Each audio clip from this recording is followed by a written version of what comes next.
Hey, Blake T. Wild here, and welcome back to the last exciting episode of the Squadron Supreme. This is it. We have finally made it to the grand climactic finale of Mark Gruenwald's Squadron Supreme. And as we reach this climactic finale, I want to know whose side of this whole conflict are you on? The Squadron Supremes or Nighthawk and the Redeemers? Let me know in the comments below. Released in 1986, written by Mark Gruenwald with art by Paul Ryan, this is Squadron Supreme 12, The Dregs of Victory. The book begins in the midst of yet another reversal of the Squadron Supreme's behavior-modified supervillains. Foxfire screams in pain, and Master Menace tells her that fighting the process is only going to make it hurt more. Once the reverse B-mod is complete, she sits dazedly in the chair of the machine as Nighthawk, leader of the Redeemers, apologizes for having to use force to bring her here. As Black Archer and Nighthawk free her from the seat, he asks if she would like to join them in avenging what they did to her into the world, and Foxfire readily agrees. Lamprey, having already been reverse B-modded a month prior, soars out of the window with her, and they return to Squadron City. Master Menace and Remnant begin disassembling Menace's machine for transit, as Master Menace calls Nighthawk a fool for hoping that this can all be resolved without violence. Menace tells him that if he truly wants to win, he'll B-mod the Squadron and force them to give up their devotion to the Utopia program. Master Menace packs up and tells Nighthawk to let him know when he comes to his senses. Then he climbs onto his hovering container, activates his suit, and teleports away.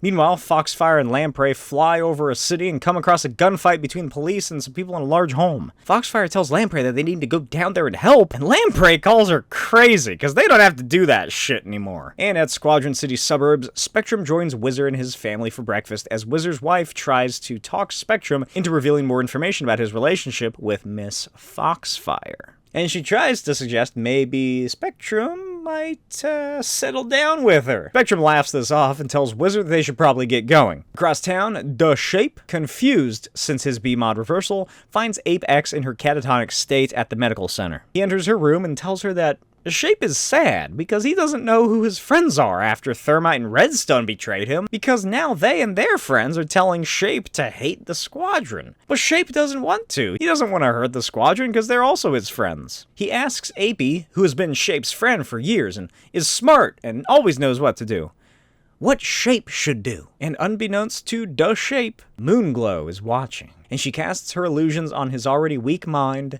and makes him see Apex speaking to him, telling him that the Squadron are not to be trusted, and that he should only trust the Redeemers. Elsewhere in the medical center, Arcana and her husband meet the doctor about her pregnancy, and it is revealed that she could give birth at any time within this next week. The doctor also recommends that Arcana refrain from superheroics, but of course she doesn't listen and uses her magic to change her appearance again. Meanwhile, out on the Squadron airfield, Redstone and Blue Eagle see to Tom Thumb's hibernaculum as it is loaded into one of the squad's air cars. Blue Eagle laments Tom's death and the fact that he'll never get to see the utopia that he was an architect in building. Redstone just kind of plays along and says that he never had the chance to meet Tom and gives his condolences, and then he wonders how hard it's going to be to kill Blue Eagle today. Across the country at the White House, Power Princess and Hyperion sit in with the cabinet and officially hand over control of the government, excluding national security, law enforcement, and maintenance of the Utopia program. Hyperion and Zarda leave the White House and hold hands, and he tells her that she was incredible and is quite the spokesperson. She tells him that she learned a thing or two after years of watching him do it, and then they fly up, and away, and proclaim their love for one another and the possibility of their future. 2 hours later, in front of the country's first hibernacle facility, Power Princess speaks to the massive crowd in attendance. My fellow Americans, the Squadron Supreme is proud to be standing before you here today on the eve of a new era for the country. It was a year ago when we last faced the nation like this, when the nation was in upheaval. We promised to get the country back on its feet and right the many wrongs that have occurred. The Squadron has worked hard to accomplish the goals we set out for ourselves, and we paid a high price. Of the 11 who stood before you a year ago, only 6 stand before you today. I'd like to enumerate all of the promises we made to you. We said we'd restore the economy, and we did. We have created thousands of new jobs, and we vitalized our industries with new technologies. We have abolished poverty, established food relief centers in low-income areas. We have eliminated crime down to 5% of what it was a year ago. convicted criminals, are now well-adjusted members of society. We said we would stop war, and we did. America is at peace with the world, and our armed forces have been demobilized and our nuclear armaments dismantled. Of the many promises that we have achieved for you, the most major was that we promised you to cure disease and death. And thanks to the sacrifice of Tom Thumb, we have found a way to do just that. Today we dedicate the magnificent building before you, the nation's first hibernacle, to Thomas Thompson, the hero, Tom Thumb. And as the first resident, he will await for the day in which he can once again walk in the sunshine. Archer, turn that off. Penny for your thoughts, Blue Boy. They are not worth that much, Mink. I'll brighten up and think of the private victory celebration I promised you when this is all over.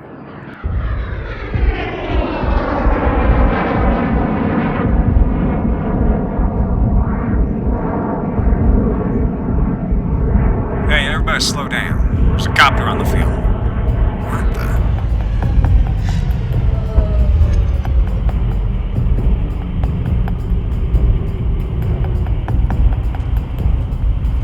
Squadron, fall in.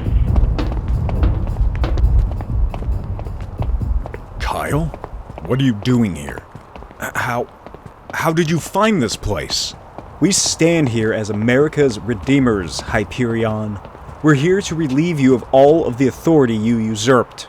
Surrender peacefully, and there won't be an incident. So I gather you haven't relented on your position that what we're doing, that everything we've done, is wrong? Don't you think being outnumbered nearly 2-1 puts you in no position to demand anything? On the contrary. What? Fire? I don't know how you did it, but I'll admit it was clever. You always were our best strategist, Kyle. We will not surrender, Nighthawk. We have come too far, worked too hard. We have lost too much. I couldn't convince you that what you had planned to do was wrong. You couldn't be reasoned with, but perhaps with the threat of force. Kyle, please! Can't you see the good that we've done? How can you deny it? I deny the way it was accomplished, by the systematic assault on human rights. This talking stuff's driving me nuts. Let me at 'em. Oh, I'm ready for you, freak. Quick, I've got him bound!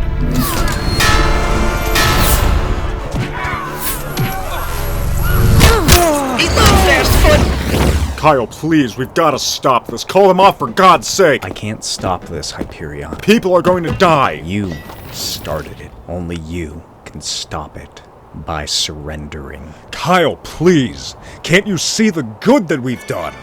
How can you deny it? You're out of touch. No. My glasses.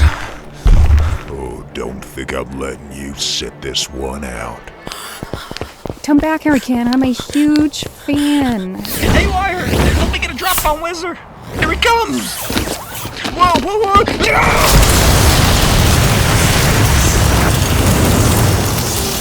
Arcana, wait. And we're gaining on you, Blondie. Mink, stop. Stop right there. Ever wondered what Earth's gravity would feel like if it became 5 times stronger? Let's see how you like it at 10. What happened? Zarda, no! No! No more! Zarda, are you alright? Help. The others. You can count on it, babe. Oh, and I thought my battle senses were rusty. What are you doing here, Wyatt? Yeah, when I last saw you, Joe, you'd totally sworn off violence. Now you just blindsided a woman. Looks like people really do change, huh? We were friends. We would have given our lives for each other. I gotta redeem myself, Joe. Squadron's gonna fall. Sorry, but I can't let anything stand in my way.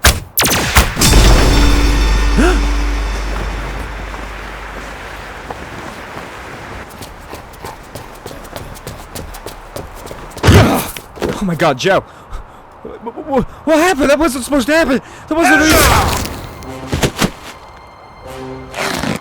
Moonglow, what are you doing? I am simply detaining Arcana Shape to keep her from using her magic against us. But Arcana not bad.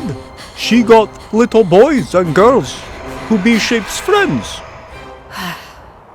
Nonetheless, Shape, she's trying to hurt us. How Arcana get there? What happened to Moon? Shape, please help. I'm having a baby. Get me to the hospital, please. Okay. Shape like you better than Moonglow.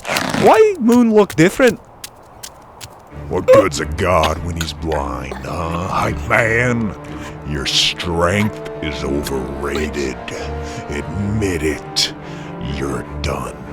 Gotcha!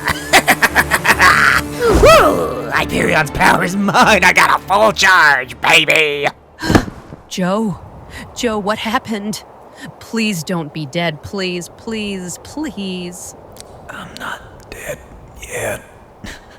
You can't get rid of me that easy. I'm so sorry. I love you. Out of the way, Carpetbagger. I want to use Hype's power to break some bones.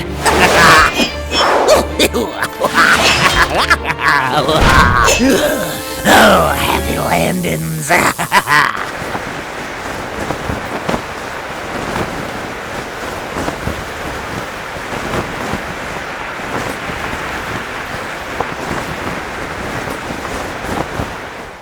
Oh my God, he's trying to land on Pinball! Pinball, move!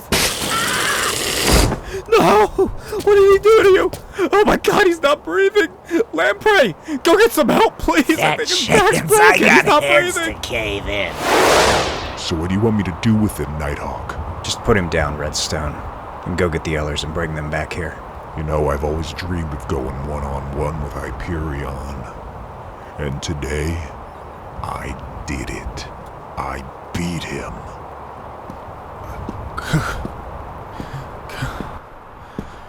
Glasses.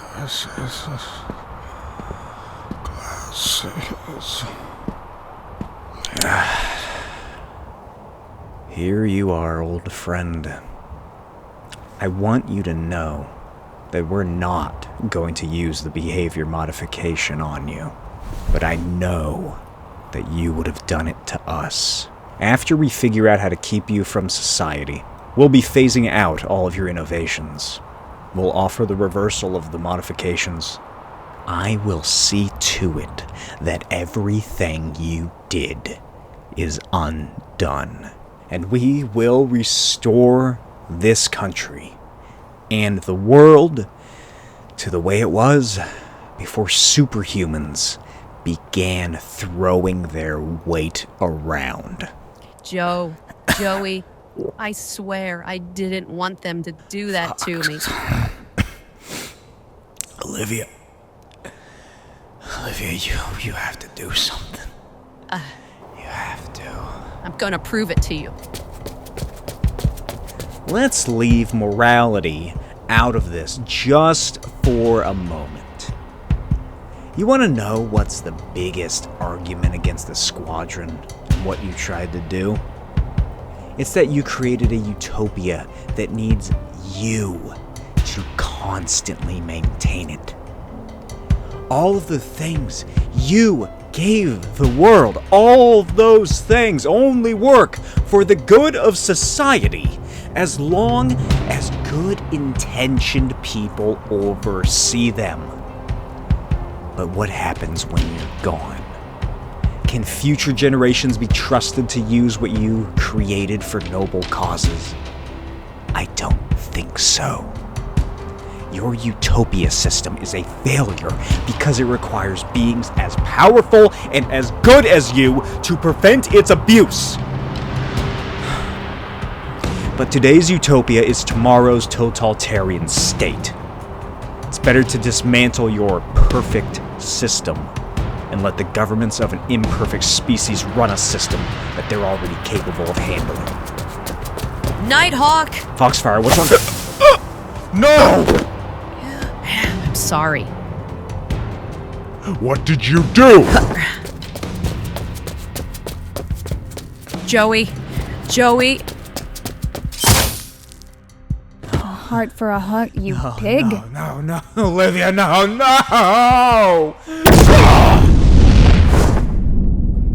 Where do you think you're going? Go to hell, leech!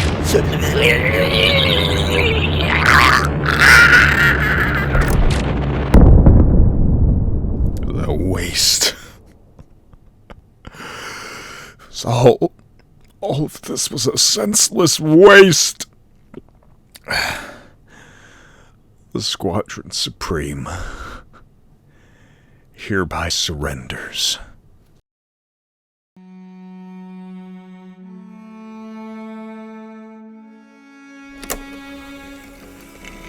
This is Hyperion, recording the final log within the Squadron Supreme records. 7 people. Nighthawk, dead on arrival. Heart failure. Foxfire, died in surgery an hour ago. Massive internal bleeding. Blue Eagle, dead on arrival. Broken neck. Pinball, dead on arrival. Broken spine. Black Archer, died in surgery a half hour ago. Massive trauma to the head. Thermite, still in critical condition. 10% chance of recovery. Lamprey, dead on arrival. All of body not yet recovered. There was a danger in calling ourselves the Squadron Supreme. We began to believe that we always knew what we were doing. That our noble ends justified our ignoble means. Before he died, Kyle Richmond, Nighthawk, made me see that in our haste to save the world, we never considered any long-term consequences of our deeds. Ours is a precarious utopia. We dare not make society dependent on them. As of our final squadron meeting, February 1986, I have motioned to disband the Squadron Supreme and dismantle the system we instituted. Voted in approval, unanimously. Keep this saved, Ada. I want this to be remembered.